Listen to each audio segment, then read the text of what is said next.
Finish him! No! Finish him! Oh!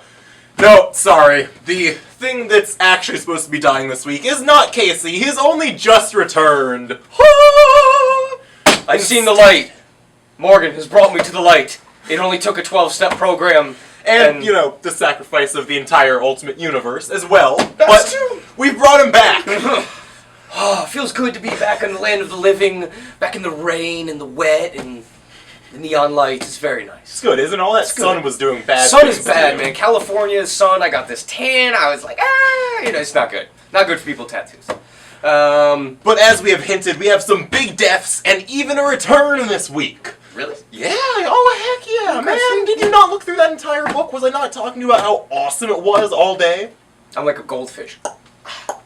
Anyways, the first issue of Cataclysm, The Ultimate's Last Stand, number 1 of 5, of course, one of the many Cataclysm miniseries, signaling the death of the Ultimate Universe. And this time they mean it. Well, I mean, this is because this is the third time, right? From counting back. So this is the third time the Ultimate Universe has died. Third time's the charm, and this time you have Galactus. And if Galactus doesn't permanently get rid of something... If Galactus cannot kill your planet, then there's something... Then there's something wrong. Okay, even the fact that he's failed to destroy them all. Right. Don't listen to us. No. Take the word of Bendis and Bagley, the team that brought you Ultimate Spider-Man for the longest way running too many Ultimate issues. series. But yeah, Bendis, Bagley. And we also got the 0.1 last week, I think it was, which is the beginning tie-in to this. Yes. Lead-in. So...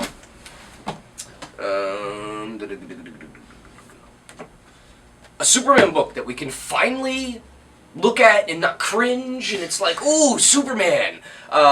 New story starting with the 0 year, and to be honest, I'm not really sure how it ties into the 0 year thing. Well, because, you know, if something's going on in Gotham, everybody else has to suddenly just migrate over there so they can go and hang out. And then Batman has to have someone else to say, I work alone before he proceeds to team up with like 50 people.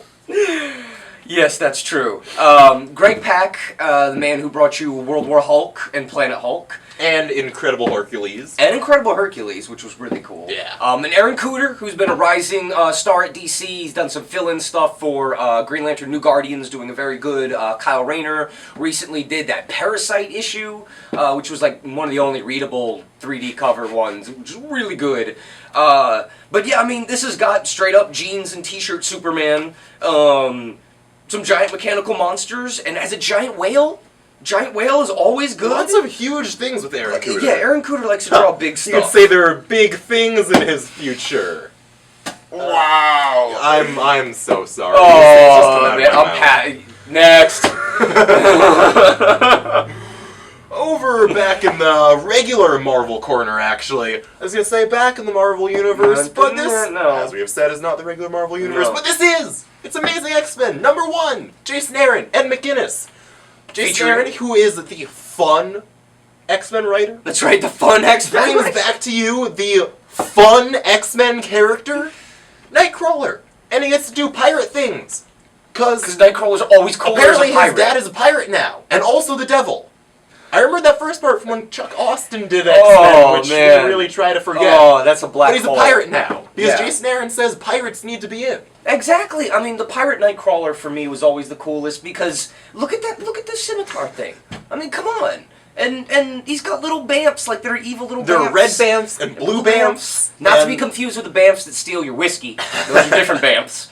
But yeah, it's Ed McGuinness doing a whole issue with a really nice team shot in the... Yeah, he's just... Yeah. They're doing really classic, fun X-Men stories. Very cool, very cool. Now that Battle of the Atom is over, we can get back to everybody doing their own stuff. Yeah, anybody that can explain that gets free candy. You know, we have free body parts. Seriously, we gazed at the finale, and it was really, really, really pretty, but we couldn't really tell what was going on. Heads or tails, man. It ain't happening. It ain't happening. This week sees the release of the first collection of Quantum and Woody. This is issues 1 through 4, along with the new issue number 5. For those of you who are not familiar, Quantum and Woody was a slacker duo team superhero thing from the 90s done by Christopher Priest, who is an amazingly funny man, and recently been revitalized in the Valiant reboot by James Asmus of Gambit fame, I guess, recently, and Tom Fowler of general all-around badassness fame. Being awesome fame. But yeah, colors by Jordi Belair. It's the world's worst super team, and the most important part, they have a super goat. It's a goat. It's super. Yeah, it's a super goat, you know? I mean, screw Bat Cow. As much as I like Bat Cow, it might be super goat. And in this new issue, Ming Doyle. Yes, Ming kicking Doyle. off a new That's arc. right, with this Andrew Robinson cover. Yeah. Oh my god. I am loving Andrew Robinson's return to comics. Look at those sound effects. Yes. Seriously, good time.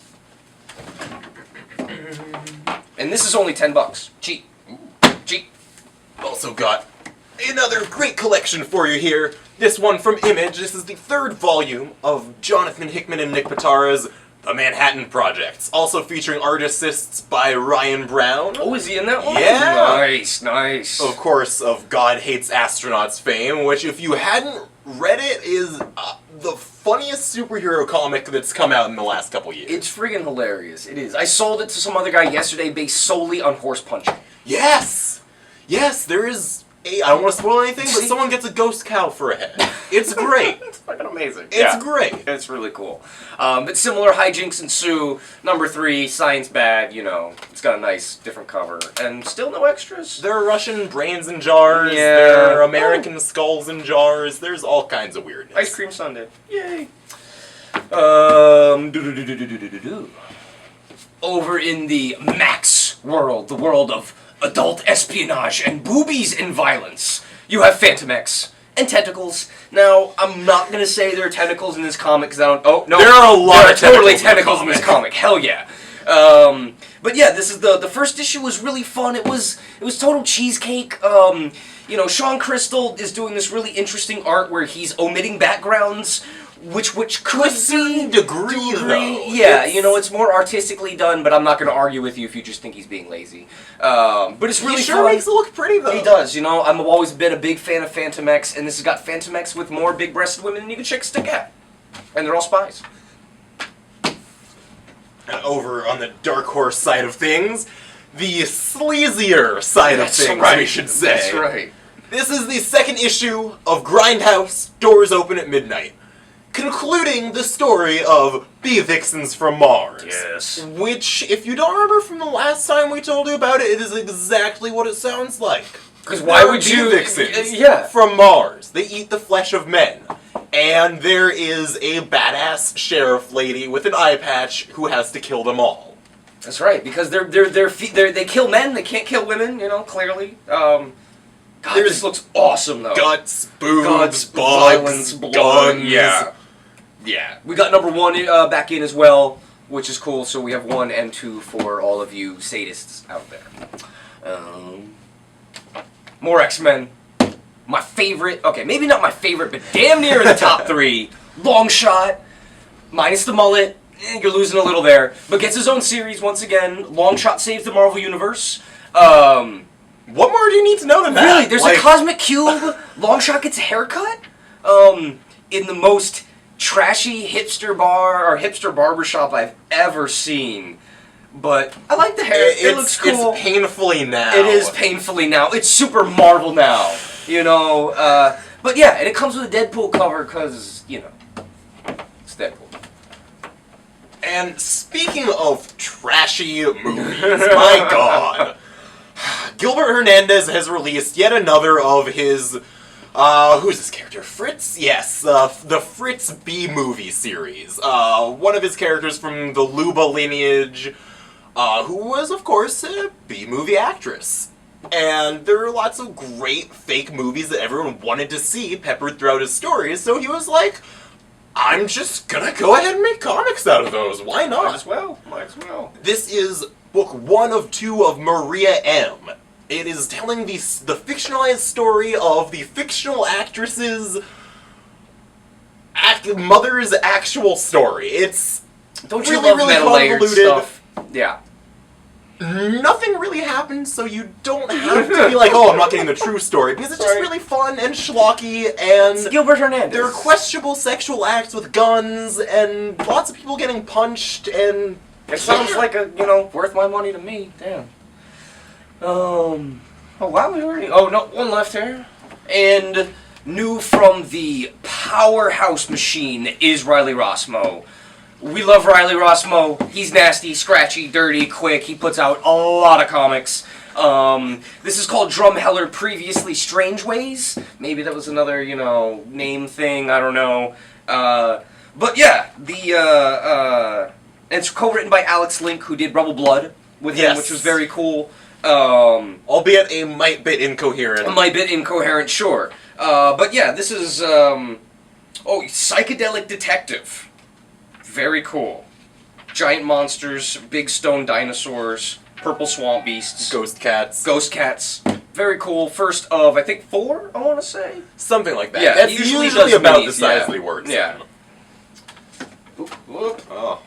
And Nightcrawler just came back. Do you I know, now I just gotta knock him down. The hell with Nightcrawler. So we were kind of torn on Cover of the Week this week. So we've got Cover of the Week, and then we've just got something that we had to share with you. Yeah, then we've got something so existentially terrifying that we couldn't just let it rest in our own minds. No. First, we're gonna hit you with the awesomeness that is perhaps the coolest thing Chris Burnham has ever drawn ever.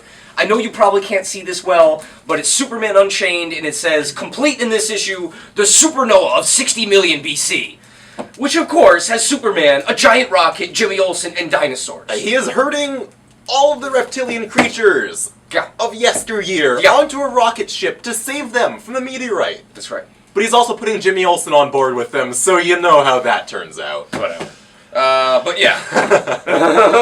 Now, on the other side of things, the less brightly colored, energetic, fun side, this is kind of drab, worn down, gritty, and also iron-plated. Yes, Tony Stark hanging out with none other than Marshall Mathers, Eminem, on the porch of a rundown shack, because sometimes you just gotta... I really can't come in with it. What we're hoping is that this is the Mighty Avengers attempt to show their African-American cred here, and hopefully we'll have a whole line of famous rap artists and Avengers.